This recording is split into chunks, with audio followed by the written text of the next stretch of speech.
말씀을 같이 나누도록 하겠습니다. 한 가난한 청년이요, 분홍의 집에 그 건초더미가 있는 그곳에서 잠을 자며 머슴처럼 일하려고 들어갔습니다.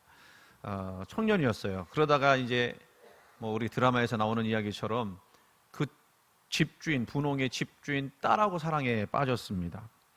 근데 이것을 여자 부모님이 용납을 할 수가 없었어요. 내 귀한 딸을 저런 가난한 사람에게, 가난한 청년에게 줄 수 없다고 청년을 쫓아버렸습니다.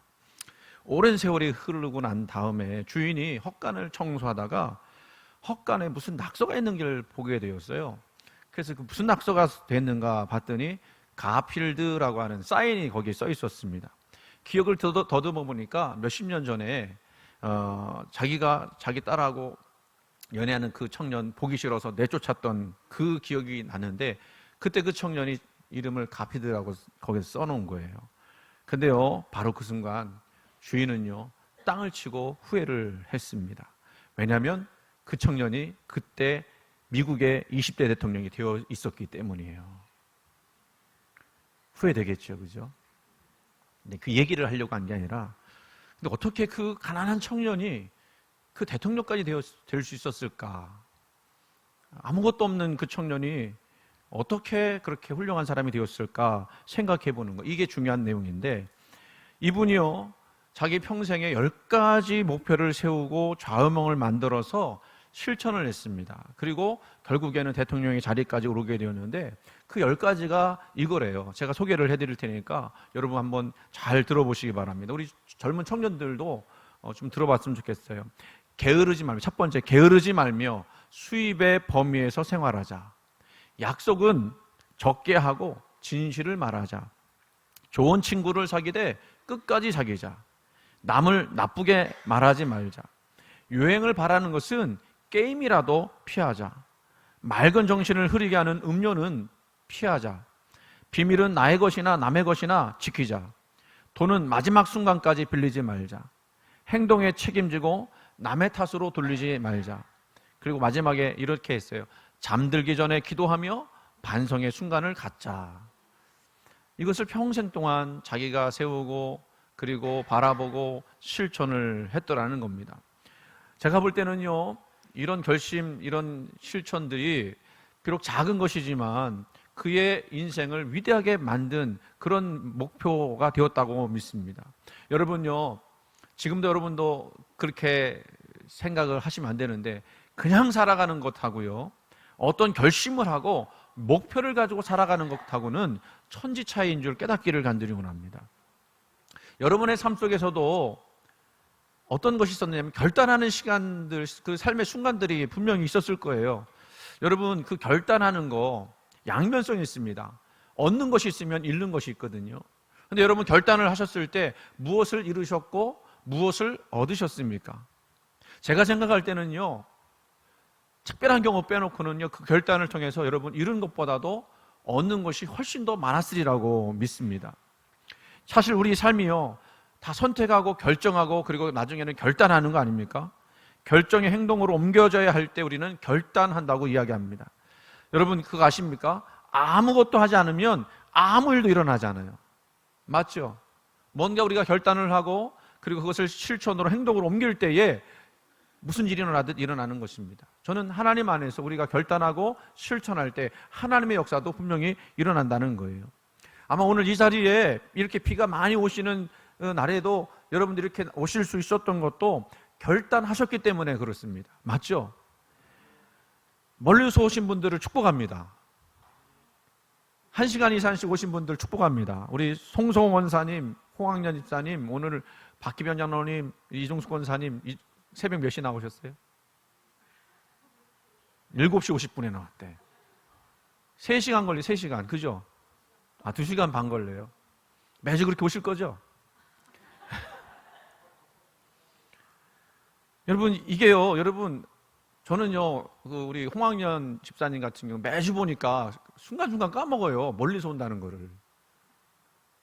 근데 오시는 분은, 저는 매주 그렇게 보니까 그런가 보다 하지만 오시는 분은요, 매주일 결단해야 할 겁니다. 맞습니까? 멀리서 오셨는데 이름 얘기 안 해줬다고 또 삐진 분들 계실까봐 또 걱정인데, 다 우리 주님께서 아실 줄 믿습니다. 여러분, 그래요. 주일 예배에 그냥 집에서 온라인 드리는 거 그것도 나쁘지 않아요, 사실은. 그런데 오실 수 있으면 꼭 오시라고 말씀드리지 않습니까? 그냥 오실 수 있는데도 안 오시고 예배 드리면 참 편하다 생각할 수 있을 것 같아요. 뭐 그것도 제가 잘못됐다고 말할 수는 없지만, 그러나 여러분, 현장에서 드리는 것하고는 다르니까 우리가 이렇게 말씀을 같이 나누면서 우리 성령 안에서 교제하고 교감하면서 나갈 때 하나님 여러분들에게 말씀해 주시는 것이 더 크지 않겠습니까? 여러분, 내가 편한 거 포기하고 예배가 나의 삶의 중심이며 예배 드리는 자를 하나님이 지켜주신다라고 하는 것을 내가 믿기 때문에 결단하셨다면 여러분은 승리하신 거예요. 하나님이 그만큼 채워줄 줄 믿습니다. 혹시 여러분 중에 뭔가 결단해야 할 일에서 하지 못하는 분들을 계십니까? 결단해야 하는데 그 결단을 하지 못하고 그냥 그렇게 살아가는 거. 여러분, 왜 그렇다고 생각하십니까? 여러분이 특별히 우유부단하기 때문에, 꾸물거리는 성격 때문에, 결정장애가 있기 때문에 나는 그럴 거라고 생각을 하실 수 있겠지만 아닙니다. 다른 어떤 이유가 있어요. 결단이라는 책이 있어요. 결단이라고 하는 책. 롭 무어라고 하는 분이 성공한 사람들의 특징을 살펴봤더니요, 결단하는 사람들이 뭔가 성공하는 사람들이라는 것을 알게 되었습니다. 그 책에서 이런 말을 해요. 꾸물거림은 우리 안에 자리를 잡은 빈 공간 때문이다, 이렇게 얘기합니다. 그러니까 우리가 뭔가 결정하지 못하고 결단하지 못하는 거는요, 우리 마음 가운데 빈 공간이 있기 때문에 그렇다는 거예요. 빈 공간. 이 빈 공간은 무엇을 말할까요? 이 빈 공간은요, 결정하지 않고 그냥 가만히 머무는 공간을 빈 공간이라고 이야기해요. 근데 여러분, 왜 결정하지 못하느냐면, 결정 안 하면 그냥 편안하거든요. 갈등이 없거든요. 이 공간은 낯선 것에는 눈을 감고, 불편한 것에는 외면하고, 불안한 것에는 익숙한 것으로 대체하는 공간이에요. 그러니까 발전도 없고 또 미래를 바라보는 눈도 없고 그냥 현실에 안주하고 만족해하는 그런 공간이 바로 빈 공간인 거죠. 그런데 롭 무어는 책에서 이런 이야기를 합니다. 무슨 얘기하냐면, 아무것도 결정하지 않고 가만히 머무는 빈 공간은 서서히 뜨거워지는 냄비와 같다, 이렇게 얘기를 해요. 이게 무슨 얘기냐면요, 결단하지 않는 사람은요, 냄비 속에 빠진 개구리와 같다는 거예요. 여러분, 그거 아시죠? 개구리, 냄비 속에 있는 개구리. 처음에는 미지근한 물에 있으니까 따뜻하고 좋죠. 근데 언제까지 냄비 속 빈 공간에 머물 것이냐 하는 거죠. 내가 결단하지 않는 동안 냄비는 서서히 뜨거워지면서 깨닫지 못하는 순간 나를 위협하게 되는 거예요. 그냥 거기서 그냥 익혀 죽는 거예요. 여러분, 그러니까 우리가 뭔가 인생을 살아가면서 결단하고 결심하고 그리고 뭔가를 위해서 우리가 살아가는 그런 노력들이 필요하다는 걸 여러분, 오늘 이 시간 깨닫기를 간절히 원합니다. 그런데 저는 이것을 통해서 우리 신앙에도 빈 공간이 있을 수 있다. 여러분, 사실 우리는요, 편하게 살려면 편하게 살 수 있어요. 편하게 신앙생활하려면 편하게 신앙생활할 수 있어요. 아무 봉사하지 않고 아무 노력하지 않고 뭐 교회에서 요구하는 뭐 기도나 성경 통독이나 이런 거 하지 않고 그냥 왔다 갔다 하면서 뭐 남들한테 뭐 검사 받는 것도 아니고 뭐 조금 뭐 눈치는 보일 수 있을지 모르겠지만 그냥 있으면 그렇게 살 수가 있어요. 그런데 우리는 어떤 사람입니까? 예수 그리스도의 십자가로 말미암아 값없이 구원함을 받은 사람들이에요. 이루 말할 수 없는 하나님의 은혜가 우리 가운데 임했는데 어떻게 가만히 있을 수 있겠습니까? 그런데 그 은혜를 받았음에도 불구하고 좋은 것이 좋은 것이라고 가만히 앉아있고 충성하거나 섬기지 않는 그런 결단이 없다면 우리 신앙의 어떤 도전이나 어떤 정말 특별한 하나님의 역사나 은혜를 경험할 수 있겠습니까? 하나님은 오늘 그런 분들이 결단하고 결심해서 믿음의 승리를 이룰 뿐만 아니라 하나님의 그 결단을 통한 크고 위대한 일을 만나시기를 원하신다는 사실을 깨닫기를 간절히 원합니다.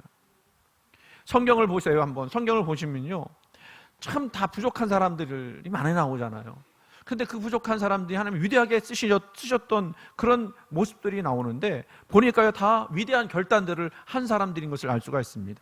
우리 두 사람만 얘기해 보면 모세와 여호수아만 한번 생각해 볼게요. 모세는요, 히브리서 11장 24절에서 26절까지 말씀 보니까 이런 말씀이 있어요. 잠시 이 세상에서 죄악의 낙을 누리는 것보다 도리어 하나님의 백성과 함께 고난받기로 결단했다라고 이야기해요. 세상에서 즐겁게 살 수 있어. 자기가 지금 가지고 있는 것들 가지고 누리며 살 수 있는데 그거 포기하고 하나님 백성과 고난받기로 결단했다는 거예요. 하나님이 이런 모세를 기뻐하시고 비록 40년 동안 훈련하셨지만 그 사람을 하나님 그 백성의 인도자로 세우시고 애굽의 노예로 있던 그 백성을, 이스라엘 백성들을 가나안 땅으로 인도하도록, 구원하시도록 역사하셨다는 거예요. 모세를 이어 이스라엘의 지도자가 된 여호수아도 마찬가지입니다. 가나안 땅 지나고 나서 저 광야를 지나고 나서 가나안 땅에 들어왔을 때 딱 보니까 벌써 안주하려고 하는 그런 기운이 느껴지는 거예요. 그러니까 여호수아가 그 사람들을 향해서 정말 절규하듯이 이렇게 이야기합니다. 만일 여호와를 섬기는 것이 너에게 좋지 않게 보이거든 너희 열조가 강 저편에서 섬기던 신이든지 혹 너희에게 거하는 땅 아모리 사람의 신이든지 너희 섬길 자를 오늘날 택하라. 그러면서 이런 말씀하셨죠. 오늘 나와 내 집은 여호와를 섬기겠노라. 아멘. 그러면서 나부터 결단하고 결심할 테니 너희도 결단하고 결심해서 하나님만 섬겨라. 여호수아를 하나님이 이렇게 세우셨어요. 이런 결단, 결심이 있었기 때문에 하나님이 그를 위대한 지도자로 그렇게 세우셨고, 그래서 결국은 하나님의 놀라운 은혜가 그 가운데서 떠나지 않았던 것 아니겠습니까? 여러분, 얼마나 놀라운 인생입니까? 여러분, 우리들의 인생이 놀라운 인생 되기를 원하십니까? 그 놀라운 인생은요, 하나님의 은혜가 임하는 인생이에요. 그들 가운데 그 신앙의 빈 공간에 머무른 사람은 한 사람도 없어요. 순간순간마다 하나님의 뜻을 발견하고 하나님의 뜻이 무엇인지 결단하고 결심하고 나갔던 사람들이었던 것을 우리는 볼 수가 있습니다. 여러분, 우리가 위대한 인생 그러는데 위대한 인생이 어떤 인생이에요? 세상에서 대통령이 되어야만 위대한 인생입니까? 저는 그렇지 않다고 생각합니다. 정말 위대한 인생은 뭔지 아십니까? 하나님 편에 서서 하나님을 위하여 살고 하나님을 위하여 고난받을 것도 결심하고 나가는 사람, 이게 하나님 모실 때 위대한 사람 아니겠어요? 위대한 결단을 통해서 하나님은 우리에게 위대한 능력을 베풀어 줄 줄 믿으시길 바랍니다. 오늘 말씀은 그래요. 우리 결단에 관한 이야기예요. 머물러 있지 말자는 겁니다. 뭔가 우리가 주님을 위해서 결단하고 주의 뜻을 이루기 위해서 행동을 옮길 때 하나님은 그 속에서 역사하시는 그 은혜를, 또 우리가 하나님의 살아계심을 정말로 체험하게 되는 것 아니겠어요? 오늘 말씀의 주인공은 다니엘과 그 세 친구인데 다니엘에게만 초점 맞출 수도 있었죠. 여러분, 다니엘이 살아냈던 시대는요, 개인적으로 또 민족적으로 굉장히 불행한 그런 시대였습니다. 나라는 바벨론의 침략으로 망했습니다. 자기가 살던 예루살렘 그 성전과 왕궁은 모두 다 불타버렸습니다. 많은 사람이 죽고 살아남은 사람들은 바벨론으로 포로로 잡혀가서 노예가 되었습니다. 여러분, 이거야말로 정말로 소망 없는 그런 시대가 아니겠습니까? 이런 소망이 없는 절망적인 시대 상황에 다니엘은요, 바벨론의 포로로 잡혀왔지만 낙심하거나 자포자기하기보다는 도리어 위대한 믿음의 결단을 통해서 자기 신앙을 지키기로 작정했다는 거예요. 그래야 오늘 말씀 우리가 다 읽지는 않았습니다만 하나님으로부터 오는 놀라운 복을 그가 받았다라는 사실을 여러분 깨닫기를 간절히 원합니다. 그가 결단한 것은 무엇이었느냐면요, 왕이 주는 음식과 포도주를 먹지 않기로 뜻을 정한 거였어요.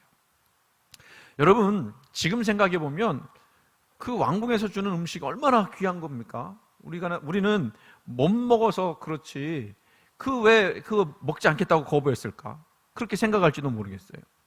근데 그때 왕이 내려주는 음식은요, 어떤 음식이었느냐면 먼저 그 우상에게 바쳐진 그런 음식들을 가져다가 그리고 내온 음식들이었어요. 그러니까 우상에게 바쳐진 음식이었다는 얘기죠. 그런데 그 신이 어떤 신이냐면 벨이라고 하는 신이었는데, 마루둑이라고 하는, 다른 말로 하면 마루둑이라고 하는 바벨론 신화에 나오는 신이에요. 그 신에게 먼저 바쳐진 거예요. 그런데 그 사람들은 어떻게 생각했느냐면 이 마루둑이라고 하는 그 신이 여호와를 이겼다. 그래서 그 여호와를 지배하는 그런 신이다, 신 중에 신이다라고 이야기하는 신이었다는 겁니다. 그런 신에게 바쳐진 음식을 우리가 먹는다? 이 자존심도 허락하지 않고 그런 우상에게 바쳐진 음식을 내가 먹음으로써 내 신앙을 정말로 지키지 못하는 일을 이 다니엘은 용납할 수가 없었던 것입니다. 그래서 다니엘이요, 그 우상에게 바쳐진 제물 음식을 먹지 않기로 작정한 거예요. 자기를 지켜 경건하게 살기로 작정하였습니다. 그런데 여러분 가만히 생각해 보세요. 안 먹으면 그냥 먹지 말라고 할 것 같은데라고 생각할 수 있겠지만 이건 왕의 명령이었거든요. 지금 특별히 선택된 그 젊은이들에게 왕의 진미를 주게 함으로써 왕한테 섰을 때에 보기 좋게 살 통통하게 찌도록 그렇게 하기 위해서 먹게 한 거예요. 근데 그거를 거부하겠다? 거부한다? 그거는 누구의 명을 거부한 겁니까? 왕의 명령을 거부한 거거든요. 왕의 명령을 거부하는 것은 나는 죽어도 좋다라고 하는 그런 결단이었다는 겁니다. 믿음의 결단이 아닐 수 없는 거죠. 여기서 중요한 내용이 하나 나오는데 8절 말씀을 다시 한번 읽어보도록 하겠습니다. 8절 말씀, 다니엘은 뜻을 정하여 왕의 음식과 그가 마시는 포도주로 자기를 더럽히지 아니하리라 하고 자기를 더럽히지 아니하도록 환관장에게 구하니 9절까지 읽어보겠습니다. 하나님이 다니엘로 하여금 환관장에게 은혜와 긍휼을 얻게 하신지라. 아멘. 여기서 좀 깊게 들어가고 싶은 것이 있어요. 우리가 이 말씀 속에서 주목해 보고 싶은 것이 있는데 그게 뭐냐면 뜻을 정하여라고 하는 그런 문구예요. 뜻을 정하여. 이 뜻을 정하여라고 하는 것은 숨이라고 하는 히브리어 말입니다. 자, 그렇게 보니까 다니엘이 안 먹기로 결정했구나, 뜻을 정했구나 하고 그냥 넘어갈 수 있습니다. 그런데 흥미롭게도 이 말씀을 비교할 수 있는 말씀이 바로 앞에 구절 7절 말씀에 나와 있어요. 다니엘서 1장 7절 말씀 띄워주세요. 환관장이 그들의 이름을 고쳐 다니엘은 벨드사살이라 하고 하냐는 사드락이라 하고 미사엘은 메삭이라 하고 아사랴는 아벳느고라 하였더라 라고 말씀합니다. 이 말씀하고 8절 말씀하고 비교하고 있는 거예요. 아니 뭘 가지고 비교하는 거지? 7절에서도요 그 뜻을 정한다라고 하는 그 숨이라고 하는 히브리어가 나옵니다. 그런데 한국 번역에는 뜻을 정하여라는 말씀이 안 나오죠. 어디서 나올까요? 잘 모르겠습니다. 어디냐면요 뭐뭐뭐 하고 뭐뭐뭐 하고 뭐뭐뭐 하고 뭐뭐뭐 하였더라. 이해가 되셨어요? 7절 말씀 다시 한번 띄워주실래요? 7절 말씀, 환관장이 그들의 이름을 고쳐 다니엘은 벨드사살이라 하고 하냐냐는 사드락이라 하고 미사엘은 메삭이라 하고 아사랴는 아벳느고라 하였더라. 이게 다 숨이라는 단어예요. 번역에는 그냥 하고 했지만 이렇게 생각할 수 있습니다. 환관장이 그의 이름을 고쳐 다니엘은 벨드사살이라 뜻을 정하고 라고 이렇게 이야기하는 거예요. 그 뒤에도 마찬가지로 뜻을 정하고 라고 하는 번역으로 나갈 수가 있는 거죠. 그러면 여러분 이 다니엘서를 쓴 사람이 이 7절과 8절을 그냥 쓰지 않았을 것 같아요. 비교해서 썼어요. 이게 무슨 얘기냐면 7절과 8절을 비교하고 대치하고 강조하고 있다는 겁니다. 무엇을 비교하고 강조했느냐? 여러분 먼저 이걸 생각해 봤으면 좋겠어요. 히브리인들에게 이름이라고 하는 것은 굉장히 중요한 의미가 있습니다. 이름은요 그 사람의 출생이나 어떤 생애의 전환점 그리고 중요한 사건들을 기념하는 그런 이름들이었어요. 또한 이름은 하나님에 대한 소원이나 축약된 기도로 나옵니다. 우리 여러분들 이름 중에 그런 이름들 있지 않습니까? 우리 딸 이름은 예수님의 인자하심, 그거를 이제 제가 좀 합쳐서 예인이라고 했거든요. 그런 인자함을 좀 닮았으면 좋겠다 그랬는데 요즘은 사춘기라 닮지를 않았어요. 좀 닮아갈 줄로 믿습니다. 근데 소원에 그런 거예요. 그런 이름인 거예요. 여러분 이름도 그런 뜻을 가지고 있지 않습니까? 믿지 않는 분들 부모님이 이름을 지어주셔서 그런 이름이 안 들어갈 수도 있겠지만 그런 거 아니에요. 근데 유대인들은, 히브리인들은요 그게 굉장히 중요한 거예요. 한마디로 신앙 고백이 거기에 들어간 것입니다. 그런데 다니엘을 벨드사살이라 이름 바꿨다. 그 뜻을 한번 또 생각해 볼게요. 그거 한번 띄워주시기 바랍니다. 다니엘이란 뜻은요 하나님은 나의 심판자시다 라고 한 뜻이고요, 그 이름을 벨드사살이라고 불렀거든요. 아까 벨이라고 그랬죠. 벨, 마루둑이 그의 생명을 보호할 것이다. 완전히 이방 우상과 연결된 이름으로 바꿔버렸습니다. 하나냐는 이거 원래 이름인데 여호와는 은혜로우시다. 근데 그걸 사드락으로 바꿨어요. 월신을 경배하는 자. 그 다음에 미사엘, 누가 하나님과 같으냐라고 했는데 그거를 메삭, 포도주의 여신에게 몸 바친 자, 몸 바치지도 않았는데, 아사랴, 여호와께서 도우셨다. 그런데 이거를 아벳느고, 나부, 그러니까 마르둑의 아들이거든요. 그 왕궁의 그 수호신입니다. 그의 종이다라고 이야기를 하게 된 거예요. 이거를 정했다라는 겁니다. 지금 7절에서는. 그런데 다니엘은 그렇게 정해진 가운데 자기도 결심한 거예요. 뭘 결심한 겁니까? 어떻게 하기로 한 겁니까? 그 가운데서도 하나님께 대한 신앙과 율법을 지키기로 뜻을 정했다라는 비교예요. 그리고 그것을 정말로 그렇게 함으로써 자기 신앙 지키기로 결단했다는 뜻입니다. 그러니까 같은 숨이라고 하는, 뜻을 정하여라고 하는 그 단어를 앞뒤로 배치하면서 이 다니엘이 이 세상 가운데 그 위협이 있고 어려움이 있는 그 세상 가운데서 어떻게 뜻을 정해서 나갔는지를 더 강조해서 보여줬다는 겁니다.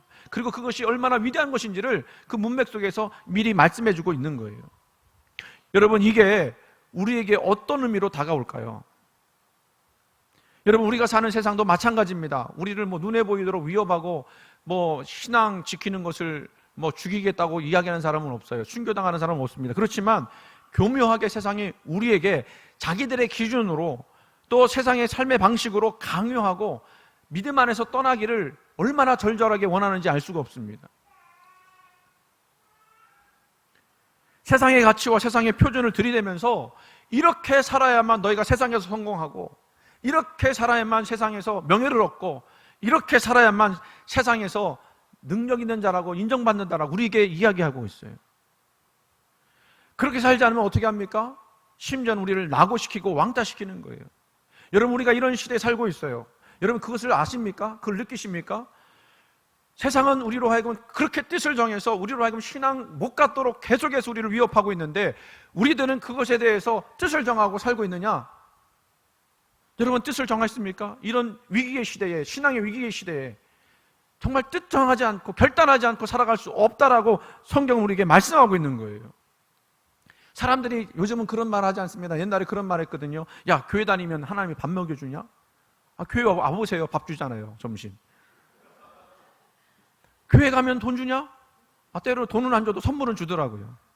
그런데 그렇게 비아냥거리면서 하나님을 믿느니 내 주먹을 믿어라. 저는 진짜로 그런 사람 봤어요.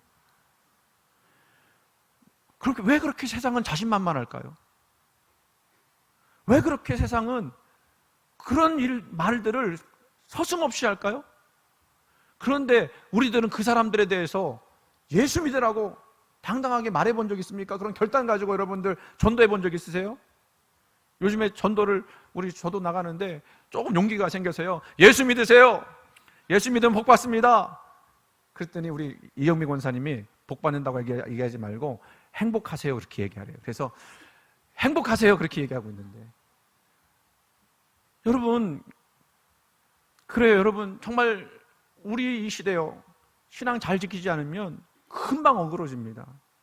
금방 세상의 사고와 세상의 그 분위기에 시대정신이라고 그렇게 얘기해. 그 사람들은 시대정신에 넘어가게 되는 거예요. 시대정신이 뭐예요? 무신론이거든요. 이런 상황에서 우리 신앙에도 이 빈 공간이 생길 수 있다는 거예요. 아무것도 하지 않고 그냥 가만히 있으면 나는 편하죠. 지금 그냥 그냥 교회만 나오면 그냥 되니까. 그런데 그렇게 살면 갈등도 없고 물질도 따라오고 성공도 따라올 수도 있을 것 같아요. 그래서 거기에 머물고자 하지만, 그러나 그 빈 공간이 서서히 끓는 냄비가 되어서 나를 신앙적으로 죽이는 거예요. 영원히 죽는 거예요. 세상 속에 살다 보면요, 여러분 뭘 깨닫게 되냐면, 좋은 것이 무엇인지, 진짜 좋은 것이 무엇인지, 진짜 참된 만족이 무엇인지 분별하지 못해요. 아니, 하나님 안에 없는데 어떻게 즐거운 것과 기쁜 것과 만족을 알겠습니까? 영원하지 않은 것들을 보면서. 더 나아가서 내가 이렇게 사는 것에 의미도 찾지 못해요. 내가 왜 이렇게 살아야 되지?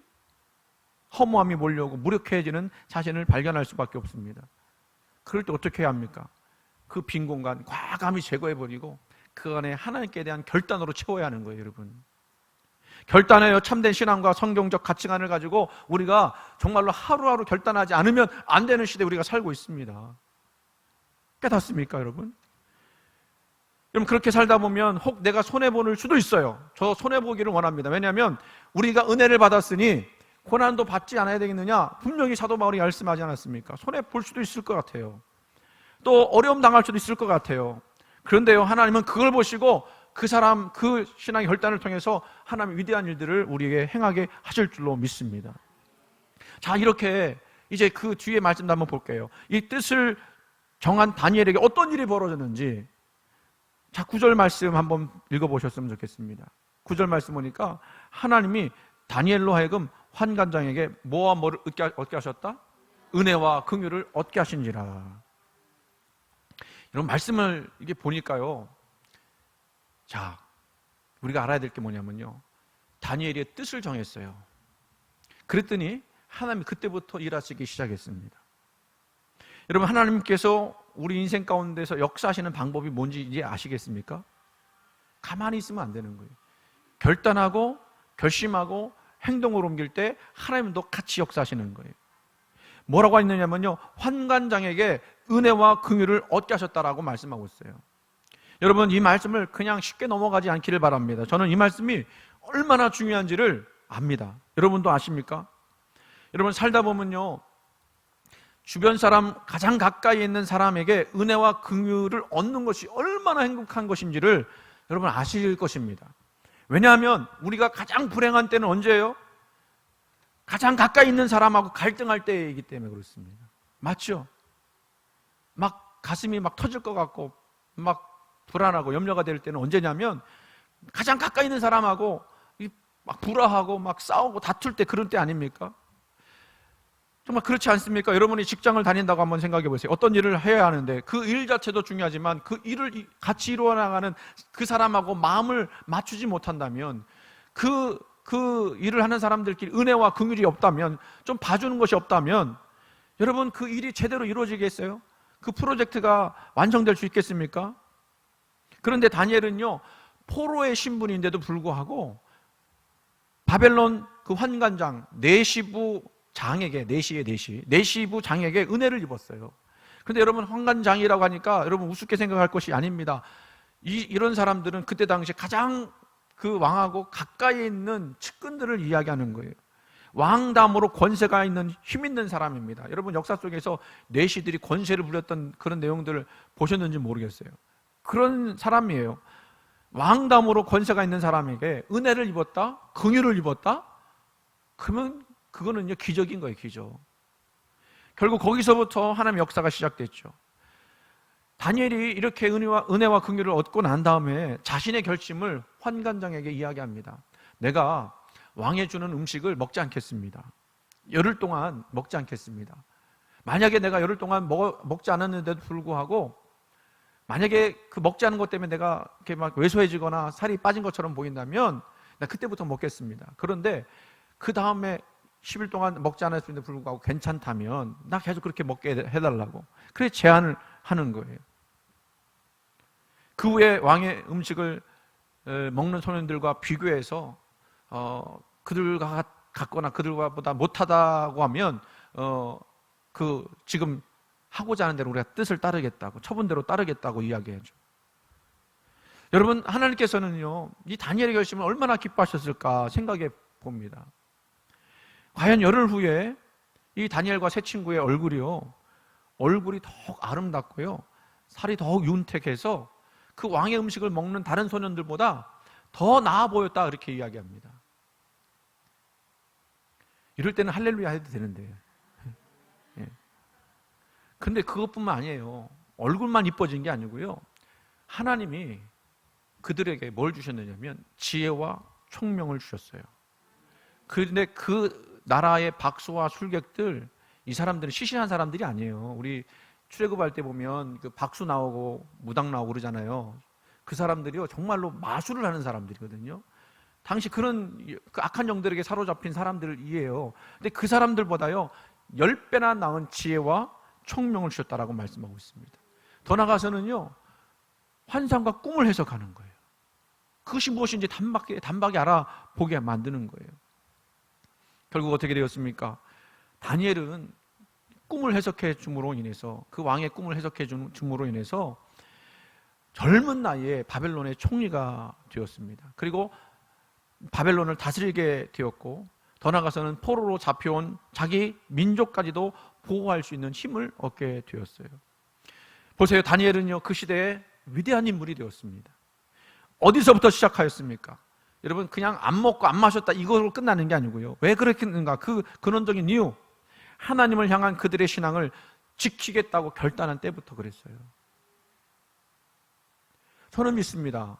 지금 당장 내가 하나님에 대한 신앙과 믿음을 지키는 것이 손해일 수도 있고 어려움일 수도 있고 또 버거울 수도 있을 수도 있겠지만, 하나님은 절대로 그 사람의 신앙과 믿음을 잊지 않으시고 더하여 주셔서 그 사람으로 하여금 위대한 믿음, 위대한 신앙을 살아갈 수 있도록 오늘도 역사하실 줄로 믿습니다. 이런 사람을 여러분 하나님 사랑하시고요, 복 주시고요, 높이실 줄 믿고요, 더 나아가서 책임지실 줄로 믿습니다. 저는 우리 성도들이 그냥 그 빈 공간, 아무것도 하지 않아도 편안한 그 공간에 머물지 말고, 내가 주님을 위해서 어떻게 헌신하고 어떻게 수고하고 어떻게 섬길 것인가, 그리고 내가 살아가는 그 하루하루 속에서 어떻게 하면 하나님의 뜻을 이룰 수 있을 것인가 결단하고 결심할 때에 하나님께서 역사하시는 그런 위대한 그 일들을 보게 될 줄로 믿습니다. 이게 여러분 진짜 살아있는 거예요. 하나님의 살아계심을 경험하는 게 살아있는 거 아니겠습니까? 여러분, 마음의 빈 공간, 다시 한번 말씀드리지만 제거하십시오. 그 빈 공간은 결국 허무함입니다. 거기에 머물면서 편안한 것이 진짜 평안이라고 착각하지 마시기 바랍니다. 더 열심히 하나님의 뜻을 구하고 결단하여 하나님의 뜻을 더 이루어 주시기를 바랍니다. 위대한 결단을 했기 때문에 위대한 사람이 된 거예요. 위대한 사람이 처음부터 위대한 사람이 아니라 위대한 결단을 한 사람이기 때문에 위대한 사람이 되는 거예요. 이제 마무리합니다. 한 가지 말씀만 더 드려볼게요. 나라를 잃고 또 성전이 파괴된 순간에 이 다니엘의 한 사람의 그 결단이 무엇이 대단했을까요? 그것도 먹고 마시는 거 안 먹겠다고 말한, 어떻게 보면 참 초라한 결단 아닙니까? 그거 아니에요? 근데요, 이 별것 아닌 것처럼 보일 수 있는 이것을 하나님은 우리에게 말씀해 주시면서 뭘 얘기해 주고 있느냐면, 그 결단이 작아 보이지만 그 작은 결단이 모여 공동체의 성격과 운명을 가르게 된다는 거예요. 많은 사람들이 다니엘이 그렇게 결단한 걸 보고 자기들도 하나님 앞에서 자기 신앙을 지키겠다고 그렇게 결단하지 않았겠습니까? 그러면 그것이 유대인들의 민족적 공통점이 된 거예요. 정신이 된 거예요. 그들의 성격이 된 거예요. 여러분이 결단해야 될 거를 너무 크게 잡지 마세요. 뭐 하루에 나 10분만이라도 기도하겠습니다. 그 결단하세요. 내가 다른 것보다도 하나님 말씀, 여러분 말씀 있는 것도 가만히 보면요, 우리가 너무 세상 것에 쫓기는 거예요. 그냥 쫓겨요. 쫓기다 보니까 말씀 읽을 정신이 없는 거예요. 근데 말씀 읽어보세요. 말씀 읽기로 결단해보세요. 교회 와서는 내가 뭔가 교회를 위해서 정말 도움이 되는 일들을 해야 되겠다라고 한번 결단해보세요. 그러면 그 교회가 천국이 되지 않겠습니까? 또 결단해야 할 거 있습니다. 전도하셔야 돼요. 우리 옆에 주변의 사람들 참 요즘에 코로나 때문에 전도하기도 힘든데 어쨌든 기도하면서 내가 한 영혼 구원하겠다라고 고백하며 나간다고 하면 하나님 그것을 기쁘시게 여기지 않겠습니까? 말씀드린 대로 우리가 그 결단으로 인해서 손해볼 수도 있고 어려움 당할 수도 있지만 하나님은 절대로 그거 잊지 않으십니다. 우리 믿음의 공동체의 특징이 될 것이고요, 그것이 쌓이다 보면 우리 교회가 나가야 할 방향, 여러분의 삶에 나가야 할 방향이 되는 줄 믿으시기 바랍니다. 그거를 롬 무어라고 하는 사람이 이렇게 얘기했어요. 결단하는 순간 결단의 메커니즘이 막 돈다는 거예요. 결단하는 순간. 그래서 성공한 사람들이 그 메커니즘을 따라가다 보니까 성공했다, 그 얘기를 하고 있어요. 결단 먼저 하셔야 됩니다. 그리고 실행하시기 바랍니다. 오늘 이 말씀을 듣고 은혜롭다, 결단해야겠구나 라고만 생각하지 마시고, 내가 하나님을 위해서 어떻게 신앙을 지킬 것인지, 이 악한 세상, 이 험한 세상, 우리를 유혹하는 이 세상 속에서 어떻게 내 신앙, 믿음을 지켜나갈 것인지 생각해 보시면서 결단해야 될 것을 찾아보시기 바랍니다. 그렇게 할 때 여러분은 하나님이 일하시는 인생 될 줄로 믿습니다.